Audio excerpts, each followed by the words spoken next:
आप समझ सकते हैं कि बिहार में शराब माफियाओं को पैरेलल सरकार है। 15 में जब शराब बिक रहा था तो उस साल का सरकार का 4,000 करोड़ रुपया का मुनाफा था सरकार का। 10 साल में 40,000 करोड़ रुपया का आपका नुकसान हुआ है। इसका मुनाफा अपराधी ले रहा है, पुलिस ले रहा है। वो तो थोड़ा जिद्दी आदमी है। अब वो पड़े हुए हैं कि हम शराब नहीं हटाएंगे। हम बचपन से आज तक सुपारी नहीं खाए हैं, लेकिन हम कहते हैं कि इसको बिक्री आप चालू करवाइए। जो पंचायती राज अधिनियम में 2006 है, उसके बाद 16 में जो संशोधन हुआ उसमें है क्या कि भाई प्रत्येक 10 वर्ष पे 2 टर्म में आपको सीट का रोस्टर बदलेगा। सरकार को चाहिए कि परिसीमन करना चाहिए, क्षेत्रफल का अनुपात के अनुसार किया जाए, और उसके बाद जिस जाति का जहाँ जनसंख्या है उस जाति का सीट बनाइए। आप विजय सिन्हा जी भी बहुत बेचारा देखिए कितना तड़प रहे हैं, वो काम करने के लिए तड़प रहे हैं। और बहुत सारे लोग मंत्री हैं, आनंद से जी रहे हैं, मुस्कुरा रहे हैं, वो प्रयास वो भी कर रहे हैं, लेकिन हम नहीं समझते कि उनको सहयोग प्रशासन के द्वारा किया जा रहा है। अच्छा, नमस्कार, आप लाइव बिहार देख रहे हैं। मैं हूं राजमोहन तिवारी। देखिए, हाल ही में बिहार विधानमंडल का बजट सत्र संपन्न हुआ और इस बजट सत्र के दौरान देखने को मिला कि दोनों ही सदन, चाहे बिहार विधानसभा हो या बिहार विधान परिषद, शराबबंदी को लेकर खूब हो हल्ला मचा। क्या सत्ता पक्ष क्या विपक्ष, दोनों ही खेमों के विधायक शराबबंदी को फेल बताने में जरा भी पीछे नहीं हटे।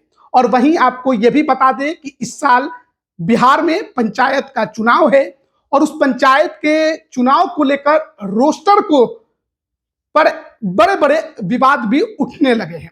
अब इन तमाम मुद्दों पर बात करेंगे। हमारे साथ खगड़िया के पूर्व विधायक रणवीर यादव जी जुड़े हुए हैं। सबसे पहले तो बहुत स्वागत है आपका। आपको भी नमस्कार, आपके चैनल के आपके श्रोता को भी नमस्कार है।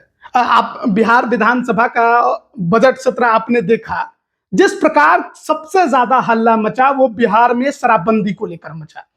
हाल के समय में आपने यह भी सुना होगा कि सरकार का खजाना खाली हो गया है, उस पर ताले लग रहे हैं, शराबबंदी फेल है, ये पक्ष के भी विधायक बोल रहे हैं, विपक्ष के भी विधायक बोल रहे हैं। होली आ रही है, शराबबंदी की पोल ऐसे ही खुल जाएगी। सुनील सिंह राजद एमएलसी कह रहे हैं कि हम विधानसभा में डिलीवरी करवा देंगे। आप शराबबंदी को कैसे देख रहे हैं? देखिए, सबसे पहले शराबबंदी को बंद करने के पीछे माननीय नीतीश कुमार जी का बड़ा ईमानदार पहल था उनका।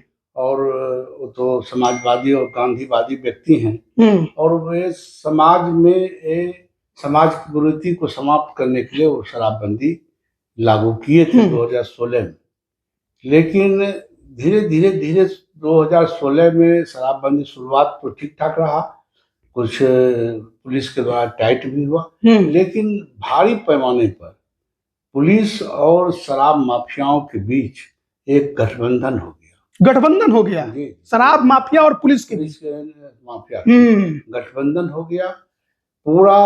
आप समझ सकते हैं कि वार्ड बाय वार्ड माफियाओं को टेंडर दिया गया है कि आप इतना इस वार्ड से इस वार्ड में आप डिलीवरी देंगे, आपके यहाँ सामान आएगा, बिकेगा, आप थाना को कितना पहुंचाएंगे, होम डिलीवरी कितना पहुंचाएंगे। उसमें दूसरा कोई स्मगलर उसमें से तस्कर नहीं जा सकता। अच्छा, उसमें फिक्स है कि राम नाम का आदमी वार्ड नंबर 1 में रहेगा, घनश्याम, वो इस प्रकार का सिस्टम बन गया जी, बन गया। और भारी परिणाम से हम तो शुरुआती दिनों से कह रहे हैं कि एक शराब माफिया जिस तरह से केनिया उनिया एक देश में है, ये स्मगलर का एक पैरेलल गवर्नमेंट है।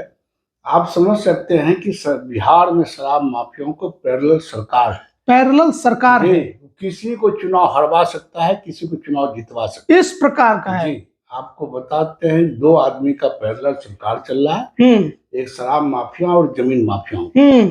वो जिसको टिकट अभी बहुत सारे लोगों के एमएलए के दोनों पक्ष, सत्ता विपक्ष, सब में टिकट का जो बंटवारा हुआ उसमें शराब माफिया और जमीन माफिया को पैसा लगा, उसे खरीद लिया टिकट।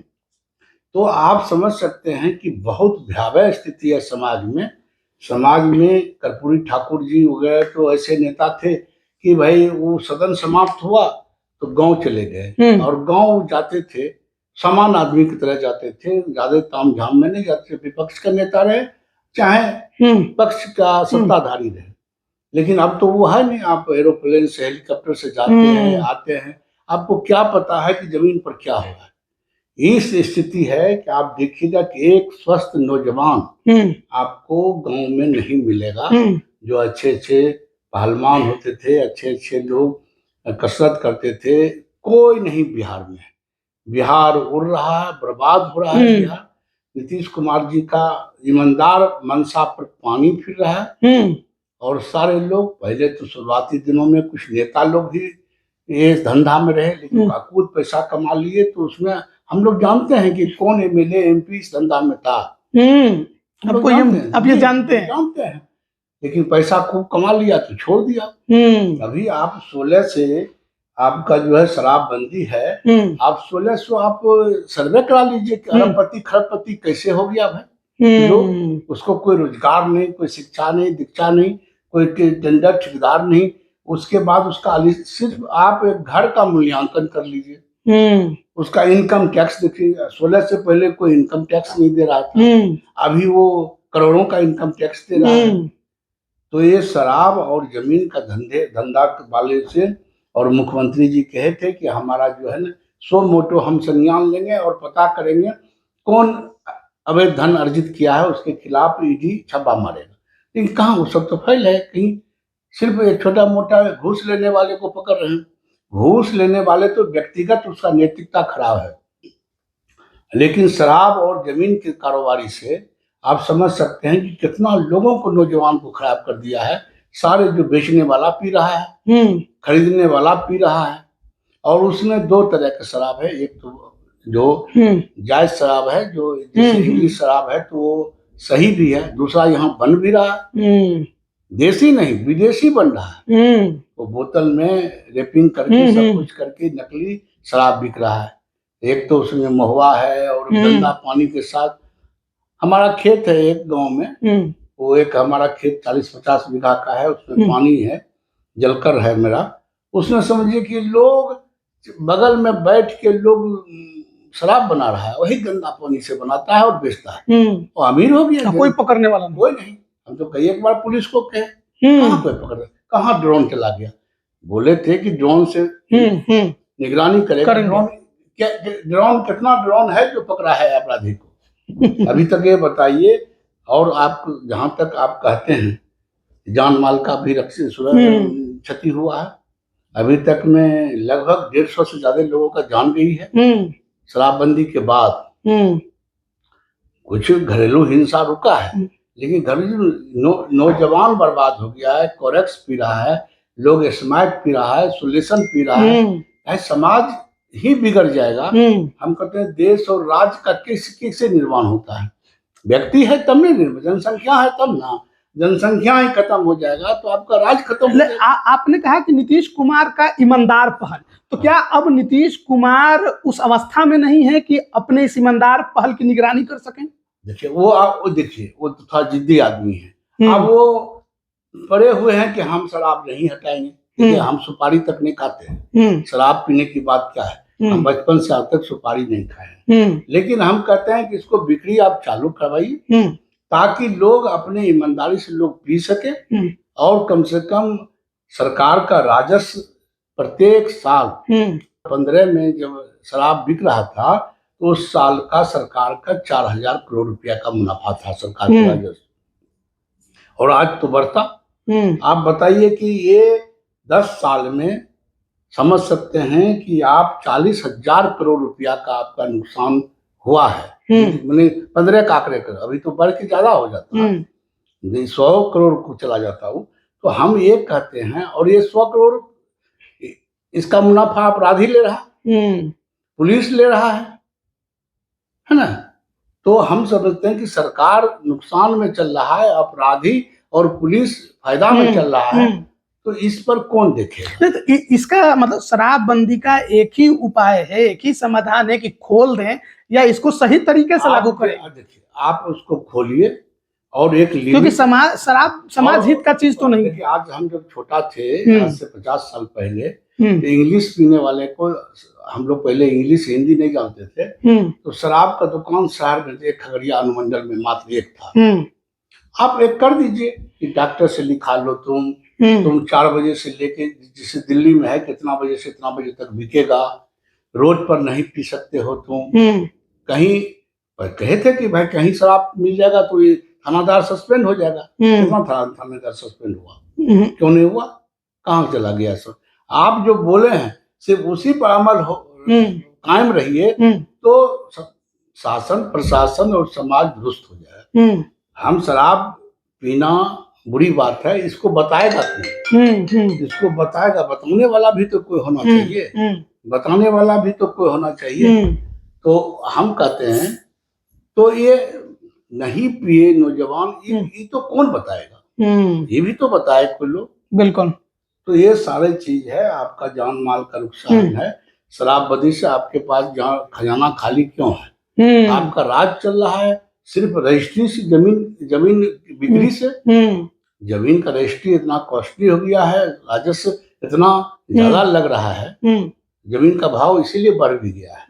रजिस्ट्री से चल रहा है, आपका खनन से चल रहा है। खनन का देख लीजिए आप, खुलेआम खनन। आप मिट्टी कटाई पर रोक है कि 2.5 मीटर से या 2.5 फीट कितना नियम है, इसके ज्यादा आप नहीं खुदाई कर सकते, काट सकते हैं। खुलेआम शासन प्रशासन पुलिस से मिलकर लोग काट रहा है। हम आज कहते हैं, हम कई एक बार प्रयास किए, आज कहे एक, आज रुक गया, कल से फिर चालू हो गया। तो डिप्टी सीएम विजय सिन्हा जी तो कह रहे हैं कि खनन में हमने बहुत हद तक कामयाबी पाई है, इन सब चीजों पे लगाम लगा दिया है। आप समझे कि पाए हैं तो वो प्रयास वो भी कर रहे हैं, लेकिन हम नहीं समझते कि उनको सहयोग प्रशासन के द्वारा किया जा रहा है। अच्छा, पुलिस के द्वारा किया जा रहा है। आप उसको थाना को बाउंड कीजिए, बाउंडेड कीजिए थाना को, कि भाई आप सारा चीज है, क्या कहते हैं कि आपको परिवहन घोटाला हो रहा है, ओवरलोडिंग हो रहा है। गिट्टी हमारे यहाँ झारखंड से गिट्टी बालू आता है, और उसके बाद समझे कि ओवरलोडिंग करके रात में देखिएगा, रात में आपको चलना दूभर है। हम लोग की गाड़ी कब किस वक्त ट्रक चाँप देगा, भगवान मालिक है उसका। इतना स्पीड से निकालता है गाड़ी, क्या कि वो तो अवैध गाड़ी है, अवैध ढुलाई कर रहा है वो। और रात में उसका टाइम बना हुआ है, जैसे हमारा खगड़िया जिला है, टाइम बना हुआ है कि जैसे 7 बजेगा 8 बजेगा और उसको सिग्नल मिल जाता है।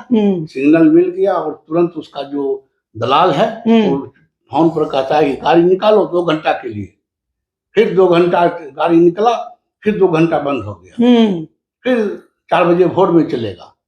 तो तमाम जो है सब गाड़ी का सूची बना हुआ है, इतना नंबर है, वो नंबर देखेगा, पैसा उसका फिक्स है। आप कह रहे हैं कि आम जनता शराबबंदी में पिस रही है। हाँ। बालू खनन में भी आम जनता पिस रही है, जमीन का भी मामला है तो आम जनता पिस रही है। माफिया का राज है, माफिया का राज है, प्रशासन का राज है, प्रशासन पुलिस का राज है, पुलिस का राज है, प्रशासन का राज है। तमाम लोग जो है इसको कौन देखेगा? राजक स्थिति हो गया है।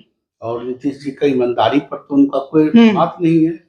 विजय सिन्हा जी भी बहुत बेचारा, देखिए कितना तड़प रहे हैं, वो काम करने के लिए तड़प रहे हैं, लेकिन कर नहीं पा रहे हैं। और बहुत सारे लोग मंत्री हैं, आनंद से जी रहे हैं, मुस्कुरा रहे हैं। वो देखिए, जो आदमी काम करना चाहता है, जिस काम करने का जिनमें ललक होता है, उनमें तर्पण होता है, तड़पता है, व्याकुलता होता है, हम करें कुछ, लेकिन क्या करें। तो अब ये तो हम लोग बात कर लिया। अब पंचायत चुनाव होने वाला है, और पंचायत चुनाव में आरक्षण रोस्टर को लेकर सोशल मीडिया पर इन दिनों विवाद चल रहा है। यह विवाद क्या है? आरक्षण रोस्टर क्योंकि हर 10 साल पर यह बदलता है, इसमें समस्या क्या है? जो पंचायती राज अधिनियम 2006 है, उसके बाद 16 में जो संशोधन हुआ, उसमें है क्या कि भाई प्रत्येक 10 वर्ष पे 2 टर्म में आपको सीट का रोस्टर बदलेगा, कर्म के अनुसार। अब की बार मान लीजिए अनुसूचित जाति का है तो समान होगा, समान होगा तो महिला का होगा। और साथ ही साथ जो है जनसंख्या का भी उसका जनगणना होगा, परिसीमन होना है। अब की देखिएगा, इस 10 साल के दरमियान में आपको कई एक जिला में, जैसे खगड़िया जिला कहीं आप उदाहरण देते हैं, खगड़िया एक नगर परिषद था, एक गोगरी था, अब मानसी बन गया, अलोली बन गया, बेलदौर बन गया, 3 बन गया। अब कई एक जिला परिषद क्षेत्र संख्या है जहाँ एक पंचायत बचा, अच्छा 2 पंचायत बचा है, 3 पंचायत। तो उसको समान अनुपात में पहले जनसंख्या को आप कीजिए, उसके बाद आप पता कीजिए कि किस जाति का यहाँ ज्यादा संख्या है, उसका सीट उसको बनाइए। अब कोई मतलब नहीं है कि सिर्फ 10 नंबर अगला बार रहा तो 11-12 कर देंगे, नहीं। उसका नियम है कि जाति के आधार पर आप जो है आपका क्रमांक और उसको रोस्टर बनेगा और उसके जनसंख्या के आधार पर बनेगा। उसके बाद समान अनुपात में क्षेत्रफल होना चाहिए। तो ये अधूरा ये बात है कि आप बदल दीजिएगा तो आपका ये तो समझिए कि दोषपूर्ण आपका आदेश होगा। दोषपूर्ण आदेश होगा तो समझ सकते हैं कि 5 साल में चुनाव होना है, लोग हाईकोर्ट चला जाएगा, सुप्रीम कोर्ट चला जाएगा, आपका चुनाव रुक जाएगा, चुनाव नहीं करवा पाइएगा तो 5 साल का आपका दायरा जो है 6 साल में 7 साल में चला जाएगा। तो इस तरह से सरकार को चाहिए कि परिसीमन करना चाहिए, क्षेत्रफल का अनुपात के अनुसार किया जाए और उसके बाद जहाँ एक सीट पंचायत रह गया है उसको बराबर जैसे महाराष्ट्र में है, तमिलनाडु में है, कर्नाटक, केरल में है, उसके तर्ज पर आप कीजिए इसको। और उसके बाद जिस जाति का जहाँ जनसंख्या है उस जाति का सीट बनाइए आप, उसमें क्या दिक्कत है। आप सिर्फ सीट आप बदलते रहिएगा, राजनीतिक लाभ के लिए सीट बदलिए और उसके बाद आप क्षेत्र नहीं बदले। कोई एक आप समझ सकते हैं यहाँ पे राजमोहन जी कि एक पंचायत पर कोई जिला परिषद बन जाएगा, कोई बनेगा समझिए कि 1 लाख पर, तो कैसे होगा, कैसे क्या होगा। उसको जब खर्चा मिलेगा, अनुपात में खर्चा मिलता है पंचायत में, 1 लाख वाला को भी मिलेगा तो 5 लाख और एक पंचायत वाला को भी मिलेगा 5 लाख, तो भाई विकास में तो अंतर हो जाएगा। बिल्कुल। तो ये सबको मद्देनजर अभी समय है, वक्त है। तो अभी जैसे कि आपने कहा कि परिसीमन करना चाहिए, तो परिसीमन के लिए तो जनगणना जरूरी है, जनगणना तो हुआ नहीं है, तो भारत सरकार जब तक जनगणना नहीं कराएगी परिसीमन कैसे हो पाएगा। जैसे जनगणना का कार्य अब शुरू होगा अप्रैल मई से, ये जातीय जनगणना अनिवार्य है, तब न जाति के आधार पर महिला अत्यधिक है तो महिला के लिए सीट आरक्षित होगा। तो जातीय जनगणना तो बिहार सरकार करा चुकी है, उसको भी रिकॉर्ड में आप ले सकते हैं। उसको आप कीजिए किस जाति का सीट है, तब ये सीट बदलेगा, तब ये सीट क्रमांक ये चक्र अनुसार चलेगा। तो ये सब है, त्रुटि है, अभी जो बोल रहा है अधूरा बात है।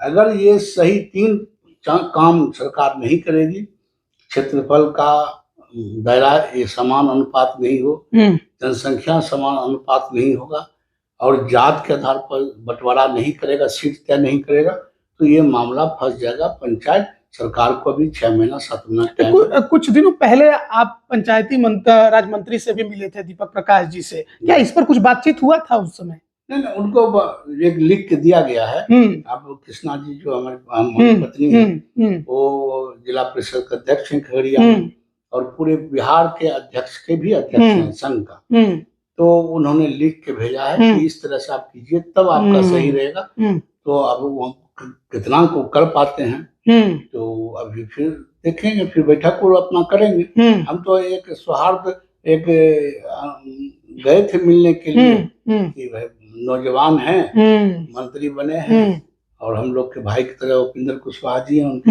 पुत्र हैं, तो हम एक सम्मान देने के लिए एक औपचारिक मुलाकात, औपचारिक और बूस्टअप करने के लिए अच्छा सा आप काम कीजिए जो भविष्य आपका उज्जवल हो। चलिए, बहुत बहुत धन्यवाद आपका हमारे साथ जुड़ने के लिए। तो देखिए, हम लोग बातचीत कर रहे थे बिहार में जो हाल के समय में शराबबंदी को लेकर मामला उठा, और शराबबंदी पर जब हम बात कर रहे थे तो जिस प्रकार से अवैध बालू खनन बिहार में होता है, भूमाफिया का जो राज है, उस पर भी हमने बात की, और साथ ही साथ जो पंचायती चुनाव है और आरक्षण का रोस्टर है उस पर भी हमने बात की। आप इस पर क्या राय रखते हैं कमेंट जरूर कीजिएगा। सभी का बहुत बहुत धन्यवाद। नमस्कार।